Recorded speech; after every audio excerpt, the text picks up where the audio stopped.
Hello guys, আজকে আমি তোমাদের দেখাবো ড্রাগন।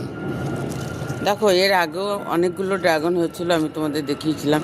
বৃষ্টি পড়ছে, ফোনটা বেশিক্ষণ এভাবে রাখা যাবে না। উফ, গাছটা কি কাটা। তো দেখো, ড্রাগনটা পেকে গেছে।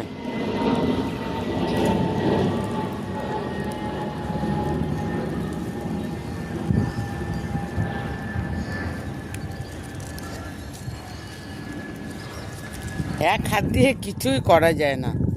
দেখেছো? দেখো, ড্রাগনটা ছিঁড়ে যাচ্ছে।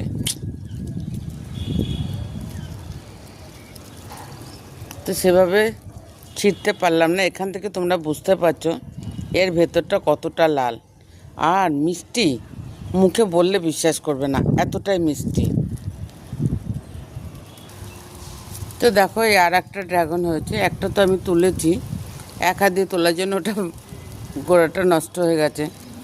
বাট এটা দেখেই বুঝতে পারছো তোমরা যে এর ভেতরটা কেমন হতে পারে, তাই না? তো আর একটা হয়েছে, এটাও আমি এখন ছিঁড়বো। এক হাতে ফোন ধরছি, দেখো বৃষ্টির ফোঁটা পড়ছে।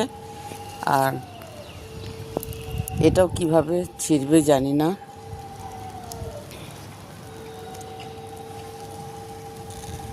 তো এটা মোটামুটি ঠিক হয়েছে, দেখো। তো বলো, লেবু গাছ আমি এর আগে দেখিয়েছি তোমাদের, এখন তোমাদের ড্রাগন দেখালাম। প্রচুর বৃষ্টি পড়ছে, আমি ফোনটা ধরে রাখতে পারছি না, তাই আমি ভিডিওটা এখানে শেষ করলাম। সবাই ভালো থেকো, সুস্থ থেকো। আমার কাছে এত সুন্দর ড্রাগন ফল তোমাদের কেমন লাগলো অবশ্যই অবশ্যই জানিও। আচ্ছা, আরও হচ্ছে, সেটা আমি তোমাদেরকে কী করে দেখাবো। এই দেখো, এটা প্রথমে এরকম কালার হয়, তারপরে পেকে গিয়ে এরকম হয়। তো সবাই তোমরা ভালো থেকো, সুস্থ থেকো। পরের ভিডিও নিশ্চয়ই দেখা হবে।